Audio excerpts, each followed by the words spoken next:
അസ്സലാമു അലൈക്കും വറഹ്മത്തുള്ളാഹി വബറകാതുഹു. ഖുർആൻ പഠനം 1500. സൂറത്തുൽ ഇസ്റാ 42 മുതൽ 44 കൂടിയ സൂക്തങ്ങൾ. അഊദു ബില്ലാഹി മിനശ് ശൈത്വാനിർ റജീം. ബിസ്മില്ലാഹിർ റഹ്മാനിർ റഹീം. قل لو كان معه آلهة كما يقولون إذا لابتغوا إلى ذي العرش سبيلا سبحانه وتعالى عما يقولون علوا كبيرا تسبح له السماوات السبع والأرض ومن فيهن وإن من شيء إلا يسبح بحمده ولكن لا تفقهون تسبيحهم إنه كان حليما غفورا.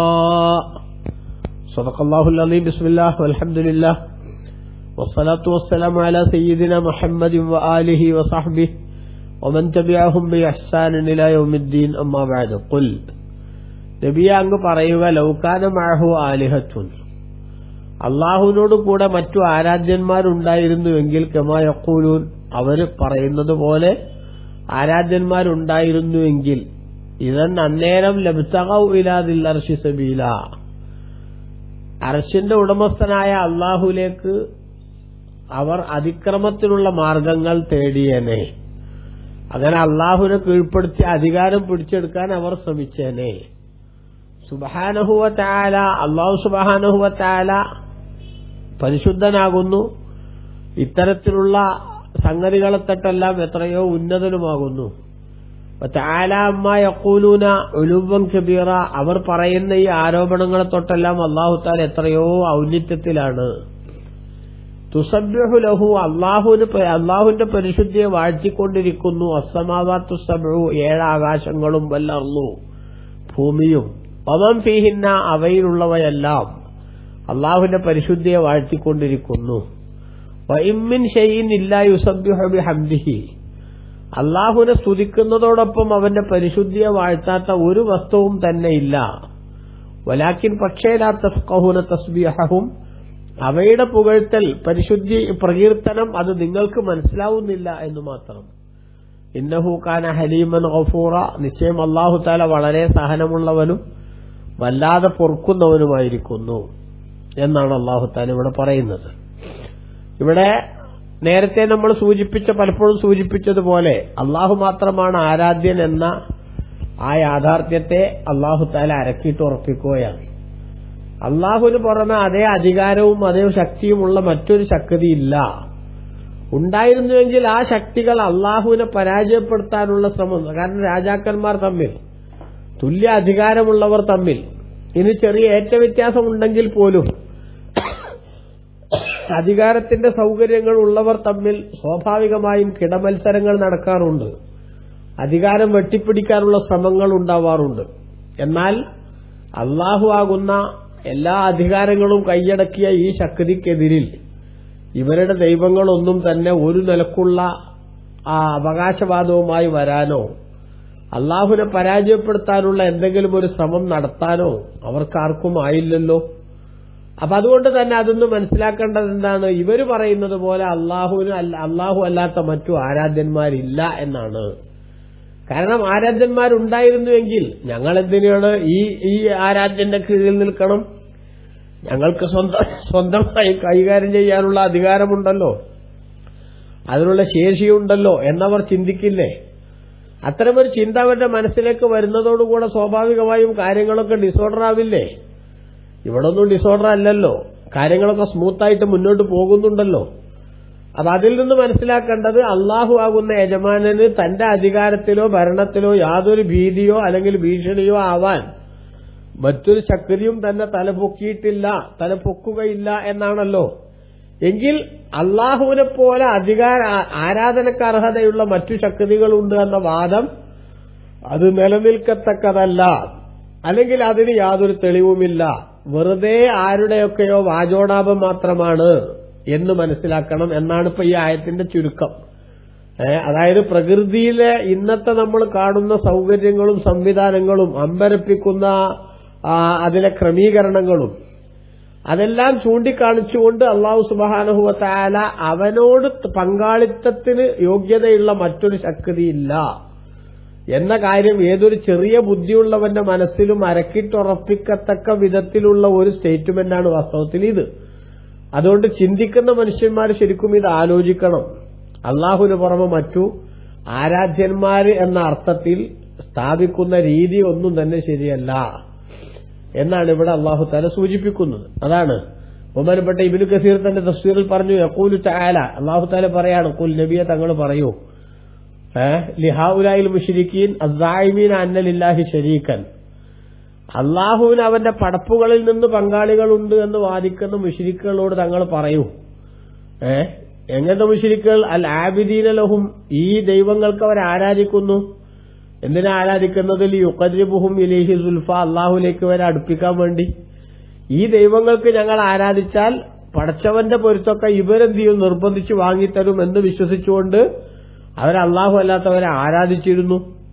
ആ ആരാധിക്കുന്ന ആളുകളോട്, അള്ളാഹു അല്ലാത്തവരെ ആരാധിക്കുന്നവരോട് തങ്ങൾ പറയൂ, ലൗകാനൽ അംറു കമാ തഖൂലൂൻ, കാര്യങ്ങൾ പറയണ പോലെ ആയിരുന്നുവെങ്കിൽ വന്നമാഹു ആലിഹത്തൻ, അള്ളാഹുവിനോട് പുറമെ അള്ളാഹുവിനോട് കൂടെ വേറെ ആരാധിക്കപ്പെടുന്ന ആരാധ്യന്മാരും ഉണ്ടായിരുന്നുവെങ്കിൽ, ആ ആരാധ്യന്മാരെ അള്ളാഹുലേക്ക് ഇവരെ അടുപ്പിക്കുകയും ഇവർക്ക് വേണ്ടി റെക്കമെൻഡ് ചെയ്യുകയും ചെയ്യുന്ന ആരാധ്യന്മാരുണ്ടായിരുന്നുവെങ്കിൽ, ആ ആരാധ്യന്മാര് എന്താ ചെയ്യാ?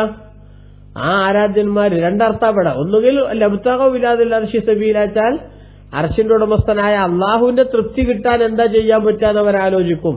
ഒരു നല്ല ആ ദൈവങ്ങളെ ആണെന്ന് പറയുന്നവർ അവരെന്ത് ചെയ്യുന്നു? അവരെ അള്ളാഹുവിനെ ആരാധിക്കുന്നു, അള്ളാഹുവിന്റെ തൃപ്തി കിട്ടാൻ വേണ്ടി അവർ പരിശ്രമിക്കുന്നു. എന്നാ പിന്നെ അപ്പണിനങ്ങ് കൊടുത്താ പോരെ? നിങ്ങളെന്തിനാണ് ഇതിന്റെ ഇടയിൽ അവരെ ഒന്ന് ആരാധ്യന്മാരാക്കി മാറ്റുന്നത്? ഇവര് അള്ളാഹുവിനെ ആരാധിക്കുന്നത് പോലെ നിങ്ങൾക്കും അള്ളാഹുവിനെ തന്നെ ആരാധിച്ചുകൂടെ? അതുകൊണ്ട് തന്നെ വലാ ഹാജത്തലക്കും ഇലാ മഅബൂദിൻ യകൂനു വാസിത്തൻ ബൈനക്കും വബൈനഹു, അള്ളാഹുവിന്റെയും നിങ്ങളുടെയും ഇടയിൽ മറ്റൊരു ആരാധ്യൻ എന്ന പിന്നെ ഇടത്തട്ട് എന്തിനാണ്? അതിന്റെ ആവശ്യമില്ലല്ലോ. കാരണം അള്ളാഹുവിനത് ഇഷ്ടമല്ലല്ലോ. അള്ളാഹുവിന് മാത്രം കൊടുക്കേണ്ട അധികാരം മറ്റൊരാൾക്ക് നിങ്ങൾ വകവെച്ചു കൊടുക്കുന്നത് അള്ളാഹുവിന് ഇഷ്ടമല്ലെന്ന് മാത്രമല്ല, ബൽ യക്റഹുഹു വയഅബാഹു, അള്ളാഹു അത് വെറുക്കുകയും അതിനെ അള്ളാഹു തആല വിലക്കുകയും ചെയ്യുന്നുണ്ടല്ലോ. വഖദ് നഹാ ദാലിക അലാ അൽസിനതി ജമീഇ റുസുലിഹി വഅംബിയാഇഹി, തന്റെ നബിമാരുടെയും അമ്പിയാക്കളുടെയും ഒക്കെ നാവിലൂടെ അള്ളാഹു സുബ്ഹാനഹു വ തആല അത് വിലക്കിയിട്ടുണ്ടല്ലോ. പിന്നെ നിങ്ങൾ എന്തിനീ അനാവശ്യമായ എക്സർസൈസുമായി മുന്നോട്ട് പോകണം എന്നാണ് അള്ളാഹു തആല ചോദിക്കുന്നത്. ഒരർത്ഥാണത്. എന്ത് ഇതല്ല ബുത്തഖൗലാദിൽ അർശി സബീല, അർശിന്റെ ഉടമസ്ഥനായ അള്ളാഹുലേക്ക് അവർ ഒരു മാർഗം തേടും എന്ന് പറഞ്ഞാൽ അള്ളാഹുവിന് പങ്കാളികളാണെന്ന് ഇവർ പറയുന്നവർ തന്നെ അള്ളാഹുവിന്റെ പൊരുത്തം കിട്ടാൻ വേണ്ടി എന്ത് ചെയ്യേണ്ട? അള്ളാഹുലേക്ക് പിന്നെ അടുക്കാൻ വേണ്ടി ശ്രമിക്കുന്നുണ്ട്. എങ്കിൽ പിന്നെ അതേ ശ്രമം നിങ്ങൾക്ക് നടത്തിയാൽ പോരെ. മറ്റൊരർത്ഥാണ് എന്ത്? ഇതല്ല ബുത്തഖൗലാദിൽ അർശി സബീല, അള്ളാഹുവിന്റെ അടുത്തുനിന്ന് കാര്യങ്ങളൊക്കെ സ്വന്തമായി പടച്ചവന്റെ അനുമതിയില്ലാതെ നേടിക്കൊണ്ടുവരാൻ സാധിക്കും എന്ന വിശ്വാസത്തോടുകൂടെ അള്ളാഹു അല്ലാത്ത ദൈവങ്ങളുണ്ടെന്ന് വാദിക്കുന്നവർ, അങ്ങനെയാണെങ്കിൽ ആ ദൈവങ്ങളുടെ അടുത്ത് ആ ദൈവങ്ങൾ എന്ത് ചെയ്യും? അള്ളാഹുവിനെ ആക്രമിച്ച് അവരുടെ കാര്യങ്ങൾ നേടിയെടുക്കാനുള്ള അള്ളാഹുവിന്റെ അധികാരവും കൂടെ തട്ടിയെടുക്കാനുള്ള ശ്രമം നടത്തും. പക്ഷെ അങ്ങനത്തെ ഒരു സംഗതി ഇവിടെ ഉണ്ടായിട്ടില്ലല്ലോ. അതുകൊണ്ട് തന്നെ അള്ളാഹുവിന് ആരില്ല? പങ്കാളികളില്ല എന്ന രണ്ടാമത്തെ രീതിയിലുള്ള അർത്ഥം. ഇത് രണ്ടും എന്താണ് ഇവിടെ പണ്ഡിതന്മാർ വിശദീകരിച്ചിട്ടുണ്ട്. മനസ്സിലായോ? അപ്പൊ എന്തായാലും ശരി, ഇവിടെ പറഞ്ഞതിനെ ചുരുക്കപ്പത്രയാണ് അള്ളാഹു അല്ലാത്ത മറ്റൊരു ആരാധ്യനില്ല. ആരാധ്യനുണ്ട് എന്ന് നിങ്ങൾ പറയുന്നത് ശരിയും അല്ല. അതിന് യാതൊരു രേഖയും തെളിവും ലോകത്തെവിടെയും ഇല്ല എന്നാണ് അള്ളാഹു സുബ്ഹാനഹു വ തആല സമർത്ഥിക്കുന്നത്. ആരാധ്യൻ എന്ന കൺസെപ്റ്റിൽ അള്ളാഹു അല്ലാത്ത മറ്റാരെയും അപ്രോച്ച് ചെയ്യാൻ പാടില്ല. അതേസമയത്ത് ആരാധ്യൻ എന്ന കാഴ്ചപ്പാടിലല്ലാതെ അള്ളാഹുവിന്റെ അടിമകളോട് എല്ലാവരോടും അള്ളാഹുവിന് ഒരേ അടുപ്പമല്ല, ഒരേ ഇഷ്ടമല്ല, ഒരേ സ്ഥാനമല്ല അള്ളാഹു എല്ലാവർക്കും നൽകിയത്. ചിലർക്ക് മറ്റു ചിലരെക്കാൾ അള്ളാഹു തആല സ്ഥാനം നൽകുന്നുണ്ട്. അത് നമുക്ക് എല്ലാവർക്കും അറിയാം. അതുകൊണ്ട് തന്നെ നബി സല്ലല്ലാഹു അലൈഹി വസല്ലം തങ്ങൾ അള്ളാഹുവിനോട് ഒരു കാര്യം ചോദിച്ചാൽ, അതേപോലെ അള്ളാഹുവിന്റെ ഇഷ്ടദാസന്മാരായ ഔലിയാക്കൾ ഒരു കാര്യം ചോദിച്ചാൽ, നമ്മളെപ്പോലത്തെ സാധാരണക്കാരായ അടിമകൾ ഒരു കാര്യം ചോദിച്ചാൽ, ഇതിനോടെല്ലാമുള്ള അള്ളാഹുവിന്റെ പ്രതികരണം ഒരേ രീതിയിലല്ല, ആയിരിക്കണം എന്നില്ല എന്നുകൂടി നമ്മൾ മനസ്സിലാക്കണം. അതായത് ഈ ആയത്ത് ഇങ്ങനെ അർത്ഥം പറഞ്ഞിട്ട് ഇതിൽ നിന്ന് പിന്നെ വേറൊരു ഒരു കള്ളച്ചരക്ക് ഇതിന്റെ ഇടയിലൂടെ കടത്തിവിടാൻ ചിലർ ശ്രമിക്കാറുണ്ട്. അതുകൊണ്ടാണ് സൂചിപ്പിക്കണം. എന്ത് അപ്പൊ കണ്ട ഇതന്നെയല്ലേ ഞങ്ങൾ പറയണത്, നമുക്ക് എന്ത് വേണ്ട, അള്ളാഹുലേക്ക് കെയർ ഓഫ് ഒന്നും വേണ്ട, നമുക്ക് ഡയറക്റ്റ് പോയാൽ പോരെ, എന്തിനാണ് ഈ അമ്പിയാക്കളെ ഔലിയാക്കളൊക്കെ നമ്മൾ അപ്രോച്ച് ചെയ്യുന്നത്? അതിന്റെ മറുപടി ഞാൻ പറയണേ, അത് മറ്റൊരു വിഷയമാണ്. അള്ളാഹു അല്ലാത്ത ഈ മഹാന്മാർക്ക് ആർക്കും തന്നെ ഇവര് വിശ്വസിച്ചതുപോലെ, ഇവരുടെ ദൈവങ്ങളെപ്പറ്റി വിശ്വസിച്ചതുപോലെ ആ അള്ളാഹുവിന്റെ അനുമതി ഇല്ലാതെ തന്നെ ശുപാർശ ചെയ്ത് കാര്യങ്ങൾ നേടിത്തരാൻ ഇവർക്ക് സാധിക്കുമെന്ന വിശ്വാസമാണ് അവർക്ക്. എന്നാൽ നമ്മുടെ വിശ്വാസം അങ്ങനെയല്ല. അള്ളാഹുവിനോട് നമ്മൾ ഒരു കാര്യം ആവശ്യപ്പെടുമ്പോൾ അള്ളാഹുവിന്റെ ഇഷ്ടദാസന്മാരുടെ കെയർ ഓഫ് ഉപയോഗിക്കുന്നത് ആ ഇഷ്ടദാസന്മാരെ അള്ളാഹു പരിഗണിക്കുക എന്നതിന്റെ ഭാഗമായി നമുക്ക് ഉത്തരം കിട്ടാനുള്ള സാധ്യത കൂടുതലാണ്. നമ്മൾ അള്ളാഹിനോട് നേരിട്ട് ചോദിക്കുന്നത് തെറ്റാണെന്നോ അല്ലെങ്കിൽ അതിന് ഒരു ഫലമല്ല എന്നൊന്നും നമ്മളാരും പറയുന്നില്ല. നമ്മൾ എത്രയോ അള്ളാഹുവിനോട് ചോദിക്കുന്നവരാണ്. എന്നാൽ രണ്ട് റൂട്ട് ആ വിഷയത്തിൽ സ്വീകരിക്കാം, ആ രണ്ട് റൂട്ടും ശരിയുമാണ്. അത് പറ്റില്ല എന്ന വാദം 8-ാം നൂറ്റാണ്ട് വരെ മുസ്ലിം ലോകത്ത് ആരും പറഞ്ഞിട്ടില്ല. അതിനുശേഷം ഒരാൾ അങ്ങനൊരു വാദം പറഞ്ഞപ്പോൾ അക്കാലത്തുള്ള ഇസ്ലാമിന്റെ കാവൽപ്പട്ടാളമായ പണ്ഡിതന്മാർ, ഇമാമുകൾ പല്ലും നഖവും ഉപയോഗിച്ച് അദ്ദേഹത്തെ എതിർത്ത് പരാജയപ്പെടുത്തി. അതുകൊണ്ട് തന്നെ മുസ്ലിം ലോകത്ത് ആ വാദം ഇന്നും ഒരു പറയത്തക്ക വിധത്തിൽ നിലനിൽക്കുകയോ സ്വീകാര്യത നേടുകയോ ചെയ്തിട്ടില്ല. അപ്പൊ അതുകൊണ്ട് അള്ളാഹു അല്ലാത്ത ആരാധ്യനില്ല എന്ന കാര്യം സ്ഥിരീകരിക്കുന്നതിന്റെ മറവിൽ അള്ളാഹു അല്ലാത്ത മറ്റാരും ഒരു സഹായവും നമുക്ക് ചെയ്തു തരാൻ അള്ളാഹു ഏർപ്പാടാക്കിയിട്ടില്ല എന്ന ഒരു കള്ളച്ചരക്ക് വിറ്റഴിക്കാൻ ശ്രമിക്കുന്ന ആളുകളെ സൂക്ഷിക്കണമെന്നുകൂടി ഞാൻ സൂചിപ്പിച്ചതാണ്. എന്നിട്ട് അള്ളാഹു സുബ്ഹാനഹു വ തആല പറയുന്നു, സുബ്ഹാനഹു, അള്ളാഹു എത്രയോ പരിശുദ്ധനാണ്. അതായത് അള്ളാഹുവിന് പങ്കാളികൾ, അവനെപ്പോലെ ആരാധ്യന്മാർ ഉള്ള ആ ഒരു ദൈവിക സഭയിലെ ഭാഗമാണ് അള്ളാഹു എന്ന് പറയുന്നതിനെ തൊട്ട് അള്ളാഹു താൻ എത്രയോ പരിശുദ്ധനാണ്. അങ്ങനത്തെ ഒരു വാദം അള്ളാഹുവിനെ പറ്റി പറഞ്ഞുകൂടാ. അവർ പറയുന്ന ഈ തെറ്റായ വാദത്തെ തൊട്ട് അള്ളാഹു താൻ എത്രയോ ഉന്നതിയിലാണ്. ചാൽ ഇങ്ങനൊരു വാദം പടച്ച തമ്പുരാനെ കുറിച്ച് പറയാൻ യാതൊരു വിധത്തിലും പാടില്ലാത്ത വിധം അള്ളാഹു താല മഹത്വമുള്ളവനാണ് എന്നു മാത്രമല്ല, ആ അള്ളാഹുവിന്റെ ശക്തി എത്രയാ, അവന്റെ സ്ഥാനം എത്രയാ. തുസബ്ബിഹു ലഹു സ്സമാവാതു സബ്ഉ വൽ അർളു വമൻ ഫീഹിൻ, 7 ആകാശങ്ങളും ഭൂമിയും അതേപോലെ അവകളിലുള്ളതെല്ലാം, ആകാശങ്ങളിലുള്ളവരും ആകാശങ്ങളിലുള്ളതും ഭൂമിയിലുള്ളവരും ഭൂമിയിലുള്ളതും എല്ലാം അള്ളാഹുവിന്റെ പരിശുദ്ധിയെ വാഴ്ത്തിക്കൊണ്ടിരിക്കുന്നുണ്ട്. അതായത് പടച്ചവന്റെ മഹത്വം മനസ്സിലാകാത്തവരായിട്ട് കുറച്ച് ഇരുകാലി ആളുകൾ മാത്രമേ എന്തുള്ളൂ, ലോകത്തുള്ളൂ എന്നർത്ഥം. അവരാണ് അള്ളാഹുവിന് പങ്കാളികൾ വേണം എന്ന് വാദിക്കുന്നത്. പടച്ചവനെ പോലെ വേറെ ആളുകൾക്ക് ആരാധിക്കപ്പെടാൻ അർഹതയുണ്ടെന്ന് വിശ്വസിക്കുന്നത്. ബാക്കി ലോകത്ത് കല്ല്, കരട്, കാഞ്ഞരക്കുറ്റി മുതൽ മുള്ളുമുരട്, മൂർഖൻ പാമ്പ് വരെ ഒന്നും അള്ളാഹുവിന്റെ പരിശുദ്ധിയെ വാഴ്ത്താത്തവരായോ അവന്റെ മഹത്വം അംഗീകരിക്കാത്തവരായോ അള്ളാഹു അല്ലാത്ത മറ്റൊരു ദൈവമുണ്ട് എന്ന് സമ്മതിക്കുന്നവരോ വിശ്വസിക്കുന്നവരായോ ഇല്ല. കുറച്ച് മനുഷ്യരും കുറച്ച് ജിന്നുകളും ഒഴിച്ച് ബാക്കി എല്ലാവരും പടച്ച തമ്പുരാന്റെ വിശുദ്ധി വാഴ്ത്തിക്കൊണ്ടിരിക്കുന്നുണ്ട്. അതിന് ജീവനുള്ളതും ഇല്ലാത്തതും ഉണ്ട് എന്നാണ് ഈ പറഞ്ഞ ആയത്തിന്റെ ചുരുക്കം. അതുകൊണ്ടാണ് അള്ളാഹു പറഞ്ഞത്, എല്ലാം അള്ളാഹുവിന് തസ്ബീഹ് ചൊല്ലുന്നു. വൈം മിൻ ശൈഇൻ ഇല്ലാ യുസബ്ബിഹു ബിഹംദിഹി, അള്ളാഹുവിനെ സ്തുതിക്കുന്നതോടൊപ്പം അവന്റെ തസ്ബീഹ് നിർവഹിക്കാത്ത ഒരു വസ്തുവും ഇല്ല. എല്ലാ വസ്തുക്കളും അള്ളാഹുവിന് തസ്ബീഹ് നിർവഹിക്കുന്നുണ്ട്. സുബ്ഹാനല്ലാഹി വ ബിഹംദിഹി, അള്ളാഹുവിനെ സ്തുതിക്കുന്നതോടൊപ്പം അവന്റെ പരിശുദ്ധിയെ ഞാൻ വാഴ്ത്തുന്നു എന്ന ആശയം ഓരോ വസ്തുക്കളും അതിന്റേതായ ഭാഷയിൽ നിർവഹിക്കുന്നുണ്ട്. മനസ്സിലായോ? അതാണ് വലാകിൻ ലാ തഫ്ഖഹൂന തസ്ബീഹഹും, പക്ഷേ അവയുടെ തസ്ബീഹ് നിങ്ങൾക്ക് മനസ്സിലാവുന്നില്ല, നിങ്ങൾക്ക് ഗ്രഹിക്കാൻ സാധിക്കുന്നില്ല.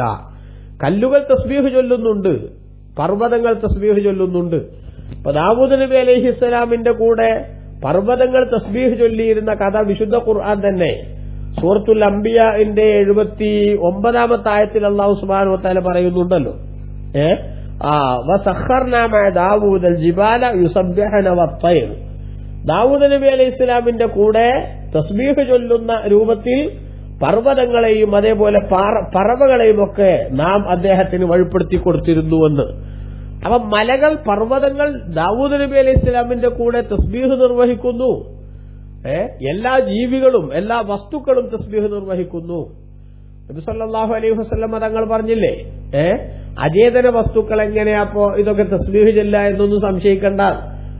അതിനെല്ലാം അല്ലാഹു സുബ്ഹാനഹു വ തആല സംവിധാനങ്ങൾ ഉണ്ടാക്കുന്നുണ്ട്. അതുകൊണ്ടല്ലേ മുത്തുനബി സല്ലല്ലാഹു അലൈഹി വസല്ലം തങ്ങൾ പറഞ്ഞത്, ഇന്നി അലിംതു ഹജറൻ യുസല്ലിമു അലയ്യ ഖബ്ല അൻ ഉബ്അസ, എനിക്ക് പരസ്യമായ പ്രവാചകത്വ പ്രബോധനത്തിനുള്ള നിർദ്ദേശം കിട്ടുന്നതിന് മുമ്പ് തന്നെ എന്നെ കാണുമ്പോൾ സലാം പറയുന്ന കല്ലിനെ മക്കയിൽ എനിക്കറിയാമെന്ന്. റസൂലുള്ളാഹി സ്വല്ലല്ലാഹു അലൈഹി വസല്ലം തങ്ങൾ മദീനയിൽ ഖുതുബ നിർവഹിക്കാൻ വേണ്ടി കയറിയുന്ന ഈത്തപ്പന തടി, ഉണങ്ങിയ ഒരു ഈത്തപ്പനയുടെ മുട്ടി, ആ ഈത്തപ്പനയുടെ മുട്ടിയിൽ നിന്ന് പുതിയൊരു മിമ്പറിലേക്ക് മുത്തുനബി സ്വല്ലല്ലാഹു അലൈഹി വസല്ലം ഖുതുബക്ക് വേണ്ടി മാറിയപ്പോൾ കുഞ്ഞുങ്ങൾ അലമുറയിട്ട് കരയുന്നത് പോലെ ആ ഈത്തപ്പന തടിയുടെ കരച്ചിൽ മഹാന്മാരായ സഹാബത്ത് കേട്ടു.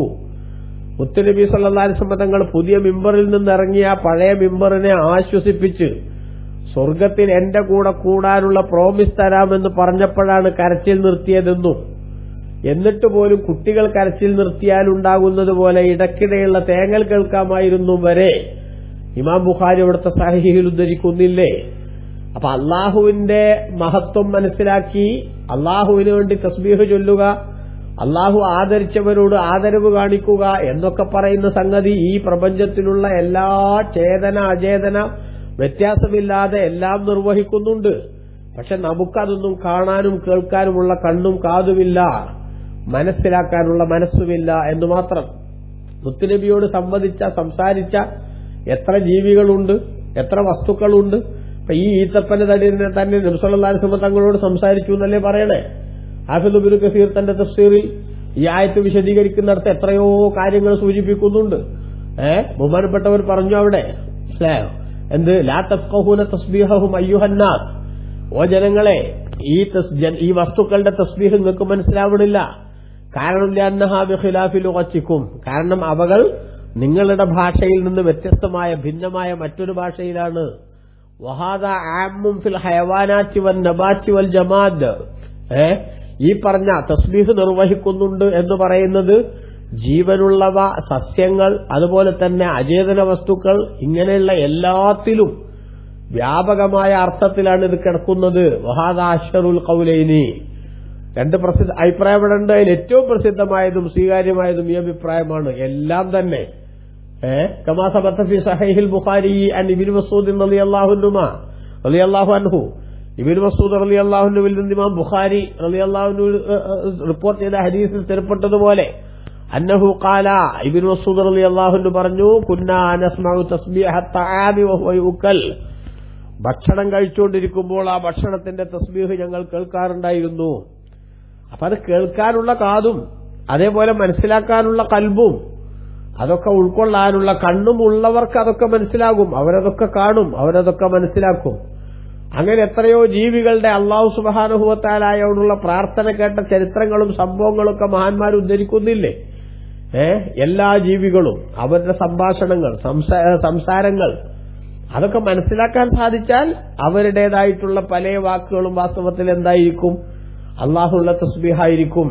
ഇപ്പൊ ഉറുമ്പിന്റെ സംസാരം അള്ളാഹു താല പഠിപ്പിച്ചു കൊടുത്തപ്പോൾ സുലൈമാൻ നബി അലൈഹി ഇസ്ലാം അത് കേട്ടില്ലേ, മനസ്സിലാക്കിയില്ലേ.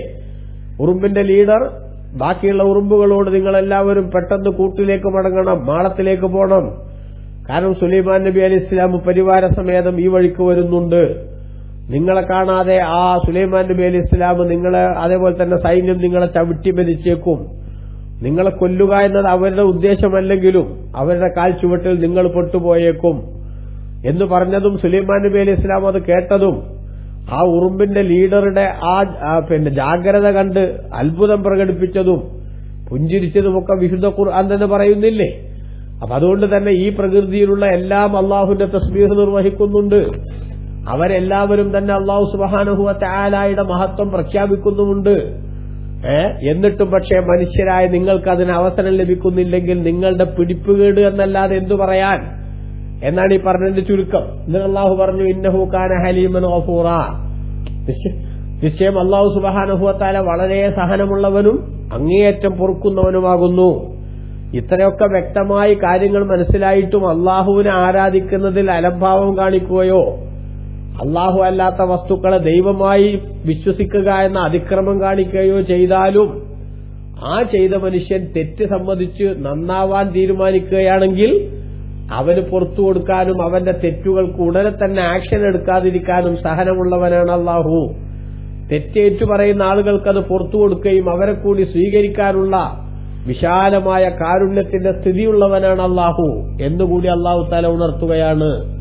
അപ്പൊ പ്രകൃതിയിലുള്ള എല്ലാ സംവിധാനങ്ങളെയും അല്ലാഹു സുബ്ഹാനഹു വ തആല കൃത്യമായി വിശകലനം നടത്തിയിട്ട് അവകളെല്ലാം അല്ലാഹുവിന്റെ മഹത്വവും പവറും അംഗീകരിക്കുകയും ഉൾക്കൊള്ളുകയും ചെയ്യുമ്പോൾ വിശേഷബുദ്ധി നൽകപ്പെട്ട മനുഷ്യന്മാരുടെ കൂട്ടത്തിൽ ചിലർ ആരാധ്യനേയില്ല, അല്ലാഹുവും ആരാധ്യനല്ല എന്ന കാടടച്ച വെടിവെക്കുന്ന ശൈലി സ്വീകരിക്കുന്നു.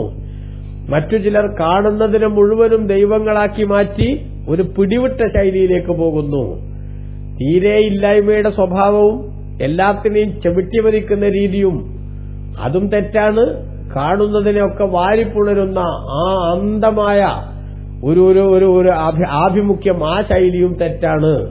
രണ്ടിന്റെയും ഇടയിൽ ഒരു മിതമായിട്ടുള്ള രീതി സ്വീകരിക്കണം. അതാണ് എല്ലാ കഴിവിന്റെയും കാര്യത്തിന്റെയും ഉടമയായ അള്ളാഹുവിനെ നമ്മൾ ആരാധ്യനായി കാണണം. അല്ലാത്തതെല്ലാം അള്ളാഹുവിന്റെ കീഴിലുള്ളതാണെന്ന് മനസ്സിലാക്കണം. അത് മനസ്സിലാക്കാനും അവന്റെ പരിശുദ്ധിയെ വാഴ്ത്താനും, പരിശുദ്ധിയെ വാഴ്ത്തെന്ന് പറഞ്ഞാൽ പടച്ചോനും അവന്റെ പരിശുദ്ധിക്കെതിരായി, അവന്റെ മഹത്വത്തിനെതിരായി യാതൊരു ദുർഗുണവും ഒരു ന്യൂനതയും അള്ളാഹ്ക്കില്ല എന്നല്ലേ പറയണത്. സുബ്ഹാനല്ലാഹ് വ ബിഹംദിഹി എന്ന് പറയണത്, അൽഹംദുലില്ലാഹ് പറയണത്, അല്ലാഹു അക്ബർ പറയണത്, ലാ ഇലാഹ ഇല്ലല്ലാഹു പറയണത്, ഓരോ ദിക്റുകളും എന്തുമാത്രം പവറുള്ള ദിക്റുകളാണ് ഓരോന്നും. ആലോചിച്ച് നോക്കൂ. അതിനെല്ലാം അതിന്റേതായിട്ടുള്ള വലിയ മഹത്വങ്ങളില്ലേ. അവിടെ എല്ലാം ഉദ്ഘോഷിക്കുന്നതിന്റെ ചുരുക്കം എന്താ? എല്ലാത്തിന്റെയും എല്ലാ കാര്യത്തിന്റെയും കാരണത്തിന്റെയും യഥാർത്ഥ ഉടമസ്ഥൻ അതിന്റെ സോഴ്സ് അല്ലാഹു ആണ്. ഏതെങ്കിലും ഒരു വിഷയത്തിൽ പടച്ചവനുമായിട്ടൊരു കാര്യം ഷെയർ ചെയ്യണ മറ്റൊരു ശക്തിയും ഇല്ല. ഇത് അംഗീകരിക്കലാണ് വിശ്വാസത്തിന്റെ ഏറ്റവും പ്രധാനപ്പെട്ട ഭാഗം. എന്നാൽ അത് വിശ്വസിക്കാത്തവനെയും അവൻ തെറ്റ് തിരിച്ച് വരാൻ തയ്യാറാണെങ്കിൽ അള്ളാഹു സ്വീകരിക്കും എന്നാണ് ഇവിടെ സൂചിപ്പിക്കുന്നത്. അള്ളാഹു നമുക്ക് എല്ലാവർക്കും വിശ്വാസം അടിയുറപ്പിച്ച് നിലനിർത്തി തരട്ടെ. പടച്ചതമ്പുരാന്റെ മഹത്വം കൃത്യമായി ഉൾക്കൊണ്ട് അവനെ അനുസരിക്കാൻ അള്ളാഹു നമ്മെ അനുഗ്രഹിക്കട്ടെ. അവന്റെ ദിക്റുമായി നമ്മുടെ നാവ് എപ്പോഴും പച്ച പിടിച്ചു നിൽക്കുന്ന ഒരു രീതി അത് കൊണ്ടു നടക്കാൻ അള്ളാഹു തആല നമ്മെ എല്ലാവരെയും അനുഗ്രഹിക്കട്ടെ. ആമീൻ. വസല്ലല്ലാഹു അലാ സയ്യിദിനാ മുഹമ്മദിൻ വആലിഹി വസഹ്ബിഹി വസല്ലമ വൽഹംദുലില്ലാഹി റബ്ബിൽ ആലമീൻ. വസ്സലാമു അലൈക്കും വറഹ്മത്തുള്ളാഹി വബറകാതുഹു.